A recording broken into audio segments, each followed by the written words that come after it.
गोविंद के चरणों ही ल्यो लाऊं, जैसे चातक वन में बोले पीव पीव कर दिहाऊं। सुरजन मेरी सुनो विनती, मैं बलि तेरे जाऊं। विपत्ति हमारी तो ही सुनाओ, दे दर्शन क्यों ही पाऊं। जाते दुख सुख उपजतन को तुम शरणागति आऊं।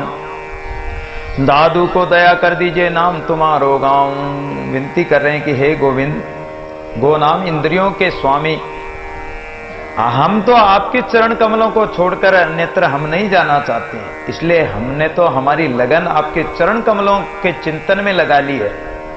और कैसे लगाई? जैसे चातक पक्षी और स्वाति बूंद कोई चाहता है, उसको पीव पीव पुकारता रहता है, इसी प्रकार हमारा मन भी, हमारा चित्रूपी चातक आपको पुकार रहा है। सुरजन मेरी सुनो विनती, हे सज्जन आप हमारी ये विनय सुनकर और आप हमारे घट में आ जाओ तो हम आपकी बलिहारी जाएंगे। हमारी ये विपत्ति है, इसको सुन लो, सुनकर और हमारी इस विपत्ति को दूर करने के लिए आप दर्शन दे दो। जाते दुख सुख उपजत तन को, आपके कारण ही, आपके विरह वियोग के कारण हमारे अंदर जो दुख और ये विरह वेदना प्रकट हो रही है तन को, तो इसलिए हम आपकी शरणागति आ गए हैं। अब शरण आए को तो कोई नहीं त्यागता है, इसलिए शरणागति के दुख को मेटने का आपका अधिकार है। और आप दया करके और अपना नाम हमें देकर अपना दर्शन दे दीजिए, ओतप्रोत हो जाइए। हे प्रेम भक्ति बिन रह न जाए, प्रकट दर्शन देव गाय। ताला बेली तल पे माए, तुम बिन राम जी रे जकना। निस्वासर मन रहे उदासा में, जन व्याकुल श्वासों श्वासा। एक में एक रस होई नावे, ताते प्राण बहुत दुख पावे।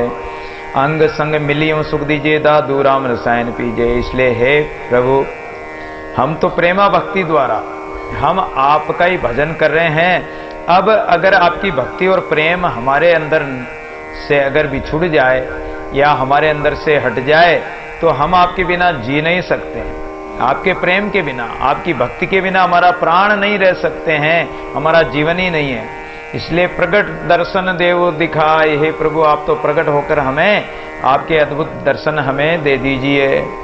ताला बेली तल पे माँ, जैसे तालाब की बेली तलब पूर्वक और पानी नहीं रहने से वो कैसी मुरझा जाती है, वैसे हमारी गति हो रही है। ऐसे हमारे जीव में जक नहीं, विश्राम नहीं। रात दिन हमारा मन उदास होकर, व्याकुल होकर, कभी ऊंचे ऊंचे श्वास लेता, कभी लंबे लंबे श्वास लेता, कभी गरम गरम श्वास लेता है। और ये जीव निकलने को उपचुक हो रहा है। एक मेक रस होई ना आवे, इसलिए एक मेक आपसे ओतप्रोत होकर एक रस होना चाहता है, लेकिन एक रस नहीं हो पा रहा है। इस कारण से हमारे प्राण बहुत दुख पा रहे हैं। अंग संग मिलियों सुख दीजिए, दादू राम रसायन पीजिए। इसलिए आप अपने अंग स्वरूप से मिलाकर हमें वो सुख प्रदान कीजिए प्रभु, ताकि हम उस राम नाम रूपी रसायन का, आपके दर्शन रूपी रसायन का हम और अमृत पान करते रहें, उस अमृत रसायन को पीते रहें।